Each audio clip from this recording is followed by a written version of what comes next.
This is the incredible true story of how one person stole millions and millions of dollars worth of paintings in the art world. But what no one knew was that the paintings were all fake. The story begins in the year 1995. An art collector takes a look at a painting that he acquired a decade ago. The piece is called Erigone and Mara. It was supposedly done by Johannes Molzan, a fairly well-known German expressionist painter. For some reason, the collector begins to have doubts about whether it's actually genuine. And so he decides to get confirmation, and he submits the painting for scientific analysis. Not long after, he receives the results, and his concern is validated. The painting is fake. Feeling anger that he was deceived, the collector began tracking down other Molzan paintings that were sold around the same time. One that was purchased by Molzan's widow, and another bought by a Berlin gallery owner. Both of them also turn out to be fakes. And the final nail in the coffin comes from a Molzan that was said to have been painted in 1920. But experts discovered that it uses a color pigment that wasn't even available until 1957, 37 years later than the painting's supposed origin date. With all this evidence, the collector goes to the police and tells them that he's uncovered all this information.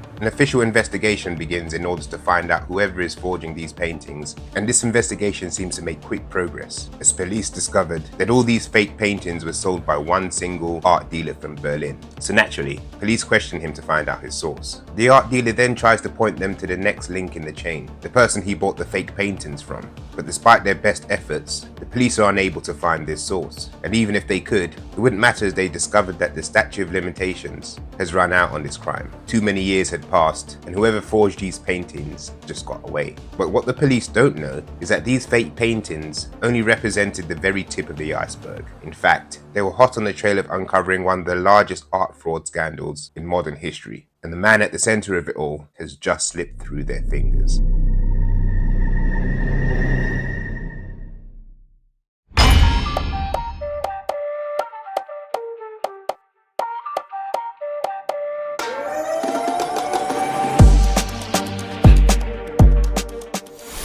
While the police office investigating this crime in Berlin closes the case on these fake Molzan paintings, about 300 miles away in Viersen, Germany, a man sits in a studio ready to create a new masterpiece. His name is Wolfgang Beltracchi, and he's currently putting the finishing touches on a painting he calls Mädchen mit Schwan, Girl with Swan. The canvas he's working on is a genuine old canvas he had found at a flea market. But what he fills this blank canvas with is not genuine. When he's ready to sign his masterpiece, instead of putting his own name, he signs the canvas Henrik Campendonk, another German expressionist from the same era as Johannes Molzan. With the job done, Wolfgang calls his wife Helena into the room, who prepares herself for the next step. She takes the painting to an art dealer who works for Christie's, a world-renowned auction based in London. In the art world, Christie's and Sotheby's are the two places for the most expensive and desired artworks in the world, often auctioning off paintings worth millions or even hundreds of millions. When looking at the fake painting, the dealer is impressed. It certainly looks authentic, but where did it come from, and how did Helena come to be in possession of such a rare find?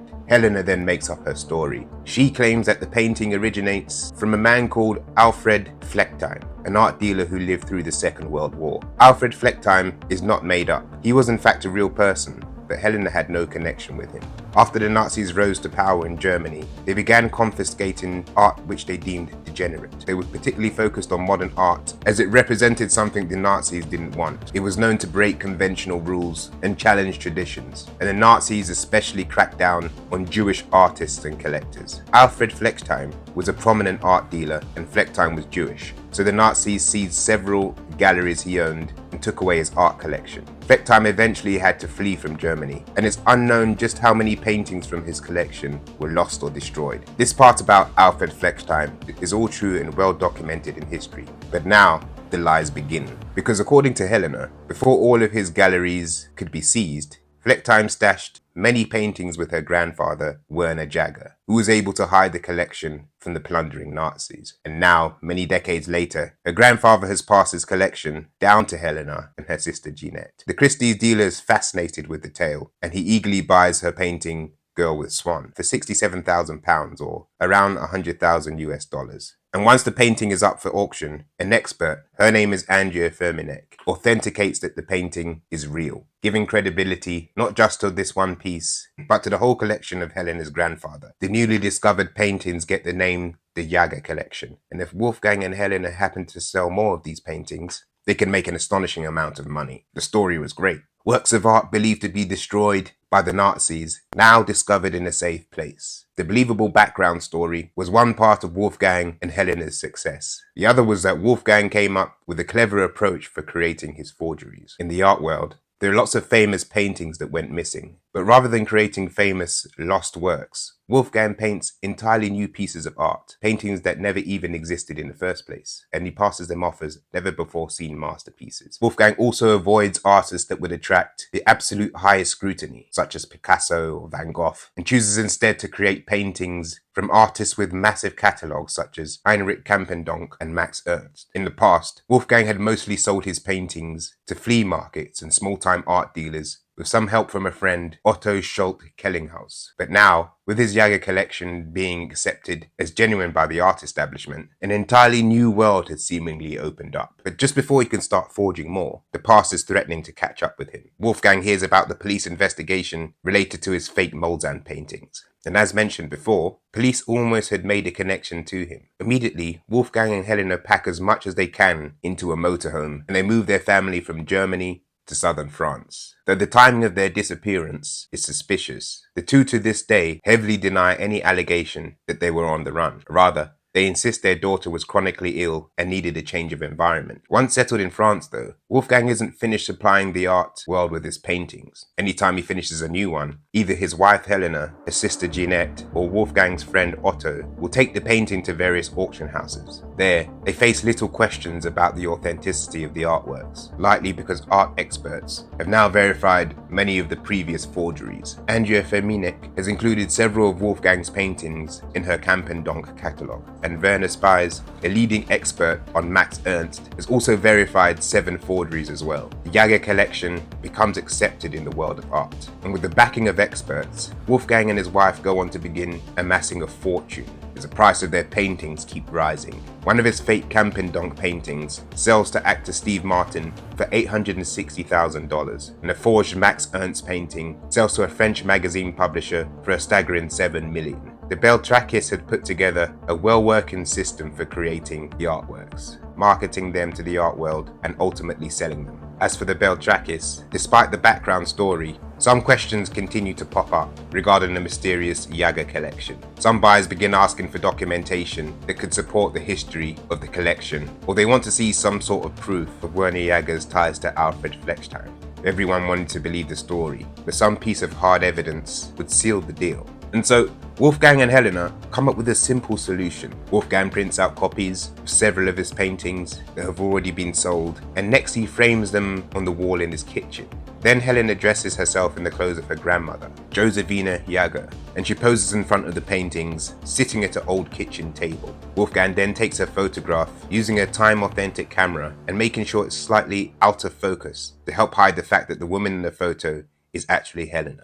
Then Wolfgang prints the picture on old pre-war developing paper, and the result is this: a fake family photo that looks like it could be from the 1930s, while in reality it was taken in the 90s. This painting on the left side of the photograph is actually a fake imitation of Fernand Léger, and this one on the right is a fake of Max Ernst. This staged photograph eases any doubts that were had about the authenticity of the Jaeger collection. Wolfgang is able to continue creating more paintings that will be sold by Helena, Jeanette, and Otto. The Beltracchis are amassing a fortune.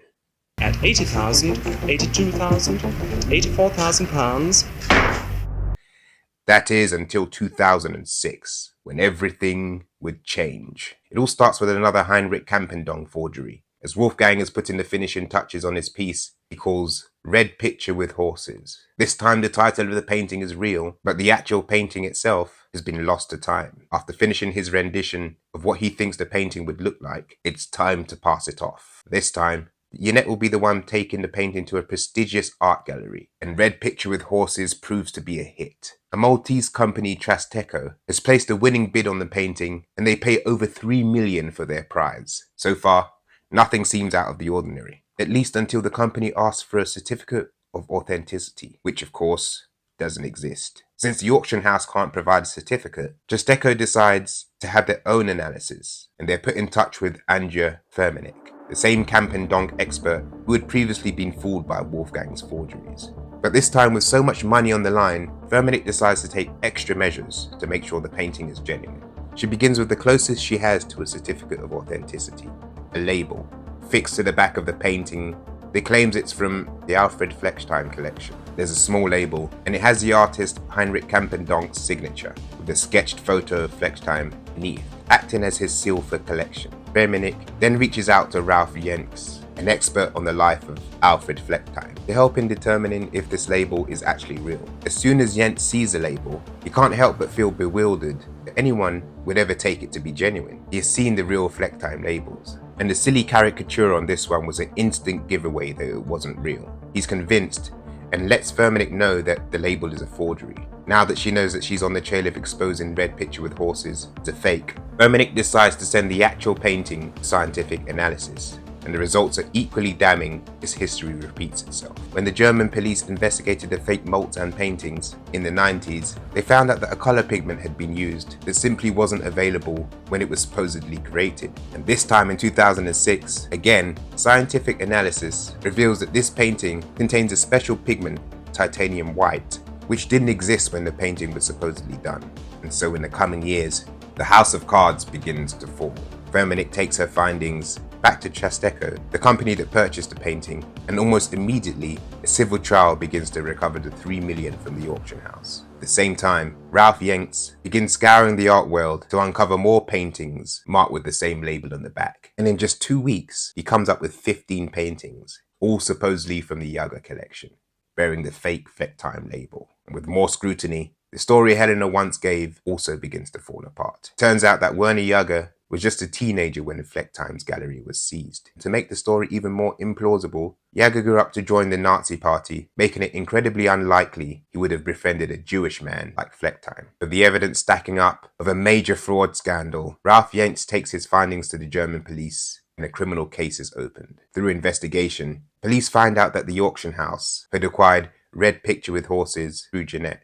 They also discovered that her sister Helena has delivered paintings in the past. They begin wiretapping the phones of Helena and Jeanette, and for the first time, learn of the existence of Wolfgang, realizing that he is at the center of these fake paintings. And with enough evidence collected, the German police want to make a move on Wolfgang and Helena's estate. But since it's located in France, they need the cooperation of French authorities. But the French court is on vacation, and no one's available to help the case move forward. Nevertheless, the German police discovered that Wolfgang and Helena also owned property in Germany in the city of Freiburg.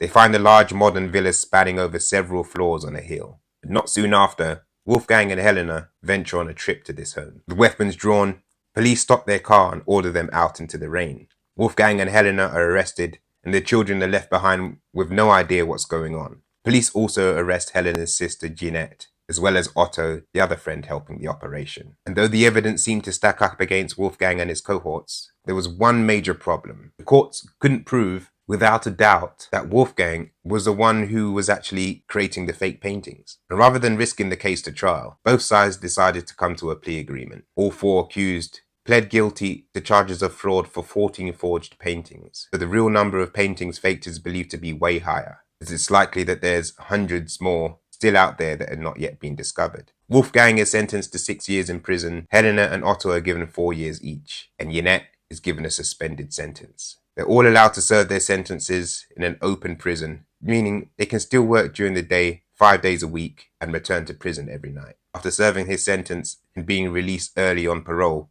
Wolfgang returns to the world as a mixed figure. Some see him as a hero exposing the art world and exposing the experts as fake and superficial. Others point out that he didn't commit the fraud to make a statement, but rather as a self-serving way to make a profit for himself. Today, the notoriety that came surrounding Wolfgang's time as an art forger has kept him in the spotlight.